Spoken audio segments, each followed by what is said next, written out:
Hello viewers, இன்னைக்கு நம்ம பார்க்க போறது ஒன் பீஸ் எபிசோட் 456 பார்ட் 1.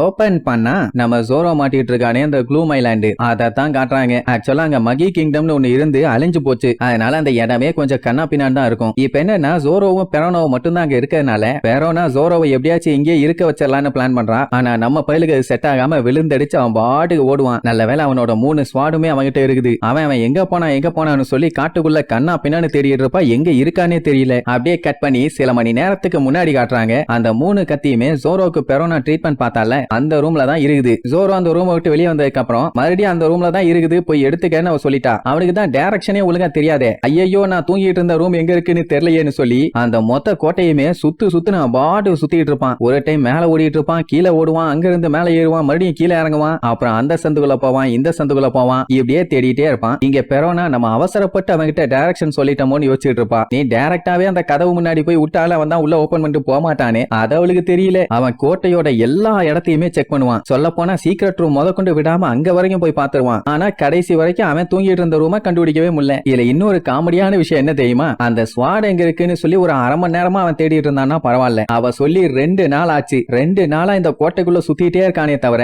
ஸ்வாட கண்டுபிடிச்ச பாடு இல்ல. அவன் இருந்த ரூமையே கண்டுபிடிக்க முடியாம அவன் பாட்டுக்கு ஓடிட்டே இருக்கான். இதுல இன்னொரு கொடூரமான விஷயமும் இருக்குது. என்னன்னா பெரோனா இடையில அவன்கிட்ட போய் ஏகப்பட்ட ஹிண்ட்டும் கொடுத்து பாத்துட்டா. எத்தனை ஹிண்ட் கொடுத்தாலுமே அவன் தப்பு தப்பாதான் போறான். அவ கரெக்டா வழி சொன்னாலுமே அவன் போமாட்டான்னு அவளுக்கு தெரியல. எப்படியே தேடிட்டு இருந்தவன் சட்டக்குன்னு இடையில அவன் மூஞ்ச பார்த்தவன பீதி ஆயிருவான். இங்க என்ன பண்ணிட்டு இருக்க? உன் டெவில் ஃப்ரூட்டோட பவரை யூஸ் பண்ணி நீ ஏமாத்திட்டு இருக்கியான்னு கேப்பான். அவளுக்கு காண்டாயிரும். எது நான் ஏமாத்துறனா? கொய்யால நான் என்ன சொன்னாலுமே உனக்கு ரூட் எங்க இருக்குன்னு சுத்தமா தெரியலையே. உன்னை வச்சுக்கிட்டு நான் என்னடா பண்றது? இந்த ஸ்டெப்ஸ் வழியா மேல போனீங்கன்னா எல்லா பாதையும் அந்த ஒரு ரூமை நோக்கி தாண்டா இருக்கும். அப்பவுமே அதை கண்டுபிடிக்காம என்னடா பண்ணிட்டு இருக்க? அறிவு இருக்கா உனக்குன்னு கேப்பா. உடனே அவன் கத்துவான், நீ கிளியரா சொல்லல, சொல்லியிருந்தா நான் போயிருப்பேன்னு. ஆமா சொல்லியிருந்தானா அப்படியே கிழிச்சு தள்ளி இருப்பேன், போடா போ உசுர வாங்காதன்னு சொல்லி அனுப்பி விட்டா. அப்பவுமே குழம்பி போய் எந்த பக்கம் போகணும்னு தேட ஆரம்பிச்சிருவான். ஐயோ கொல்றானே, ஸ்வாட் இல்லன்னா இவன் ஒண்ணுத்துக்கு ஆக மாட்டான் போல. இவனையும் இப்ப இருக்க நிலைமையை யோசிச்சு பார்த்துட்டு பெரோனாவே அழ ஆரம்பிச்சிருவான். உடனே ஜோரோ அவளை வண்டையா திட்டுவான். ஏன்னா இப்ப இருக்க நிலைமைக்கு இவ தான் காரணமாமா. அவ்வளவு நேரம் அழுதுகிட்டு இருந்தவ சடனா எந்திரிச்சு, ஒரு நாள் உனக்கு கண்டிப்பா நல்லது நடக்கும், நீ ஒண்ணு கவலைப்படாத, ஆனா கடைசி வரைக்கும் விடாம சண்டை போடும்பா. அம்மா தாயே என்னைய தனியா விடு, அது போதும்பா. அதுக்கப்புறம் அவளே கூப்பிட்டு கொண்டு போய் ஸ்வாட் எங்க இருக்குன்னு காமிச்சிருவான். ஒரு வழியா ஜோரோக்கு அவனோட ஸ்வாடு கிடைச்சிருச்சா?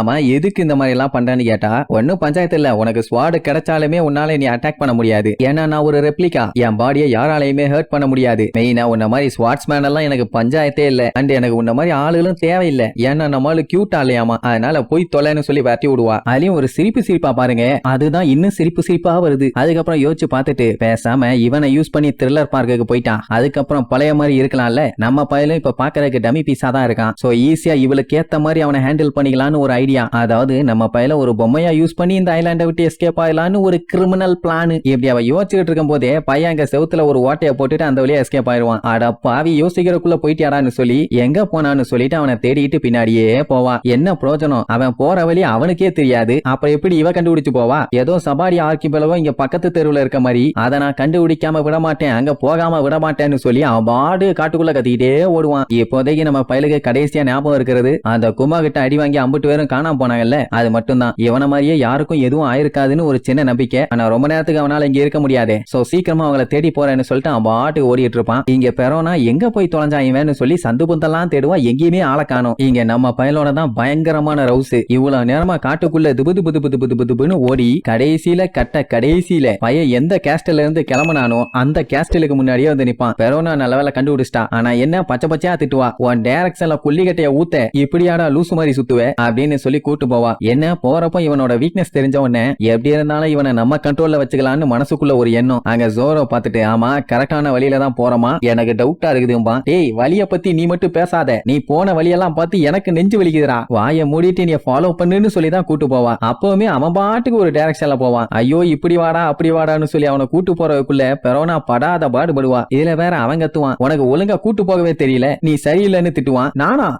நானான்னு கத்திட்டு போவா. அவளாலேயே முடியல. இவன் கூட இருந்தா தொண்டை தண்ணி மட்டும் இல்ல, உடம்புல இருக்க பிளட்டும் வத்தி போயிரும். முடியலடா சாமின்னு அப்படியே கூட்டு போவா. என்னம்மா என்னாச்சு, பறந்து வந்தாலும் நீ டயர்ட் ஆயிட்டாமா, உன் கூட வந்தா டயர்ட் தாண்டா ஆகணும், முடியலடா பேசாம வாடாம்பா. அப்ப அந்த டைம் ஏதோ ஒரு கருப்பு உருவம் இவங்களை ஃபாலோ பண்ணி பின்னாடியே வந்துகிட்டு இருக்கும். அவங்க அது எதையுமே நோட் பண்ணல, அவங்க பாட்டுக்கு போவாங்க. அப்ப திடீர்னு கொஞ்சம் தூரம் தள்ளி மரம் ஒண்ணு சாஞ்சு விழுமா. பெரோனா என்ன நினைச்சிட்டா, இவங்கள மாதிரியே யாரோ பறந்தீங்க வந்துட்டாங்க போலன்னு இவன் தோல தாங்க முடியல, பேசாம அவங்க கூட கம்பெனி கொடுக்கலாம்னு சொல்லிட்டு வேகமா போவா. எங்க போற என்னன்னு கூப்பிட்டு கேட்டா, இனிமேட்டு நான் உங்க கூட இருக்க வாய்ப்பே இல்ல, உங்க கூட இருந்தா கடுப்பாகுது, போர் அடிக்குது, ஏன் நாக்கு தள்ளுறா, நீ எல்லாம் இந்த ஐலாண்ட்லயே சுத்தி சுத்தி சாக போற, இது என்னுடைய ஜாபம் அப்படின்ட்டு திட்டிட்டு அவ பாட்டுக்கு போவா. சோரோ எதுவும் பெருசா கண்டுக்க மாட்டான். லூசி ஏதோ வளருது போலன்ட்டு அவன் பாட்டுக்கு போவான். அவளுக்கு என்ன சந்தோஷம் தாங்க முடியல, கண்டிப்பா யாராச்சும் கியூட்டா தான் வந்திருக்கணும், நான் அவங்கள என்னுடைய அடிமையாக்கிக்க போறேன்னு சந்தோஷமா போவா. பார்த்தா இவளுக்கு முன்னாடி ஜோரோ அங்க வந்து நின்னுட்டு இருப்பான். அவ அப்படியே ஷாக் ஆயிருவா, எப்படா இவ்வளவு வேகமா இங்க வந்தேன்னு. அட கடல் ஒரு வேலை இந்த பக்கம் தான் இருக்குதோன்னு நினைச்சு வந்துட்டான்பா. அவளுக்கு அப்படியே தூக்கி வாரி போடும், இவன் சாதாரண ஆள் இல்ல, இவனுக்குள்ள ஏதோ ஒண்ணு இருக்குதுன்னு. அதுக்கப்புறம் அங்க மரம் தான் வந்து விழுந்திருக்கு, வேற யாரும் இல்லன்னு தெரிஞ்ச உடனே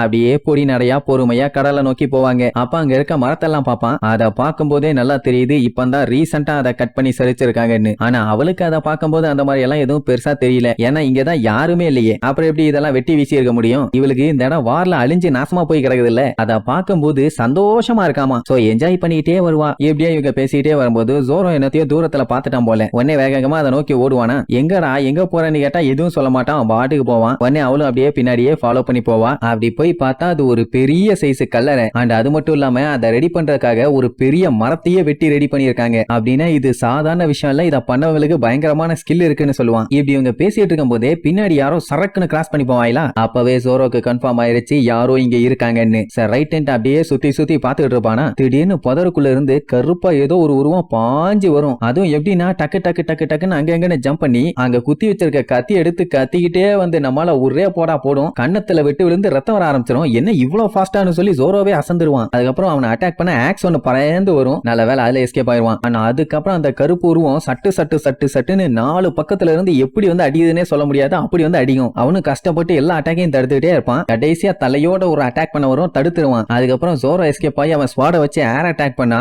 அதை ஈஸியா தட்டி விட்டு போயிருங்க. என்ன இப்படி பவுன்ஸ் ஆகுதுன்னு ஜோரோவே அசந்துருவான். அந்த டைம் பெரோனா பயந்து போய் கொஞ்சம் அங்க பாரும்பா, அவன் மூஞ்சே அவ்வளவு ஷாக்ல இருக்கு. பார்த்தா கருப்பு உருவம் ஒண்ணு அங்க இருந்து கத்தியை எடுக்கும். அது ஒண்ணுதான் இருக்கான்னு பார்த்தா அந்த மாதிரி எக்கச்சக்க உருவம் அங்க நின்னுட்டு இருக்கும். கத்தி மட்டும் இல்ல, கடப்பாரை, கோடாரி, ஈட்டின்னு வெரைட்டியா அட்டாக்கிங் மெட்டீரியல் வச்சிருப்பாங்க. ஆளுக்கு ஒரு கொத்து போட்டாங்கன்னா ஜோரோ கொத்து போராட்டா தான். ஆத்தாடி இத்தனை பேரானு சொல்லிட்டு அப்படியே பீதியாவான். அந்த டைம் அதுங்க ஜோரோவை பார்த்துட்டு காட்டுத்தனமா பயங்கரமா கத்துறதோட இந்த எபிசோடுக்கு எண்டு கார்டு போட்டு முடிக்கிறாங்க.